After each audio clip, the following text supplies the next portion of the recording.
আমার ক্যাম্পাসের ভাইরা যখন তার ক্যাম্পাসের ভেতর একটি যৌক্তিক দাবিতে কর্মসূচি পালন করে, তখন বাসে করে ট্রাকে করে আসা টোকাইরা তাদের উপর হামলা করার ধৃষ্টতা দেখাতে পারে। আমরা এই ঘটনার তীব্র নিন্দা ও প্রতিবাদ জানাই। যেই ভিসি এবং প্রক্টর আমার বোনদের নিরাপত্তা দিতে পারেনি, আমরা অতি দ্রুত তাদের বিরুদ্ধে যেন ব্যবস্থা নেওয়া হয় এবং আমাদের পক্ষ থেকেও তাদের বিরুদ্ধে ব্যবস্থা নেওয়ার ঘোষণা দেব। সংগ্রামী বন্ধুগণ, আপনারা দেখেছেন আমরা এই সংবাদ সম্মেলনটি শহীদ মিনারে করতে চেয়েছিলাম।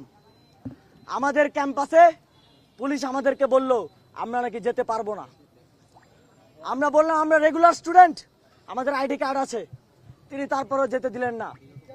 অথচ আমাদের ক্যাম্পাসের ভেতর ওই টোকাইরা ঘুরে বেড়াচ্ছে। আমরা কিন্তু বেশি দিন এটি বরদাস্ত করব না। ঢাকা বিশ্ববিদ্যালয়ের শিক্ষার্থীরা নেমে আসলে কি হয় তা কাল রাতে আপনারা দেখেছেন। এই টোকাইদের ঠিকানা এই ক্যাম্পাসে হবে না। এই টোকাইদের ঠিকানা এই ক্যাম্পাসে হবে না। এই ক্যাম্পাসে হবে না।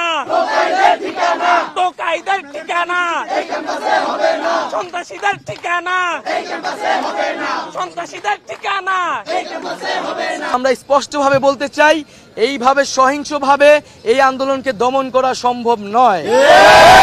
এবং আজকে যে আমাদের কর্মসূচি ছিল, প্রধানমন্ত্রীর যে বক্তব্য, শিক্ষার্থীদের প্রতি অপমানসূচক বক্তব্য, সেই বক্তব্যের প্রত্যাহারের দাবিতে কিন্তু আজকে আমাদের কর্মসূচি ছিল।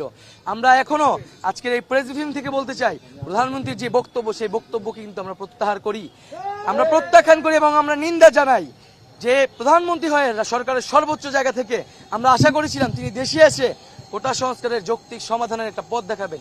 তা না করে তিনি কোটা সংস্কার আন্দোলনকারীদের প্রতি যে কটূক্তি করেছেন, রাজাকারের নাতি বলে ইঙ্গিত করেছেন, এটি নিন্দনীয় এবং এর জন্য তার প্রকাশ্যে ছাত্র সমাজের কাছে দুঃখ প্রকাশ করা উচিত। আমি নই তুমি নও, আমি নই তুমি নও।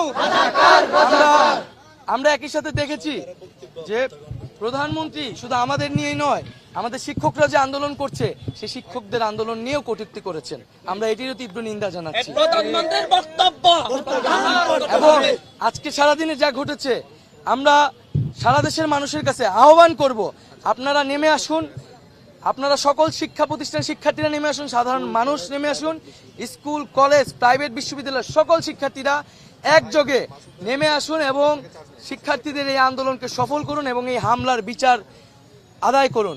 আগামীকাল আজকের যে হামলা, সেই হামলা এবং প্রধানমন্ত্রীর বক্তব্যের প্রত্যাহার এবং আমাদের যে এক দফা দাবি কোটা সংস্কারের, তার দাবিতে আগামীকাল বিকাল ৩টায় সারা দেশের সকল ক্যাম্পাসে বিক্ষোভ মিছিল এবং সমাবেশ অনুষ্ঠিত হবে।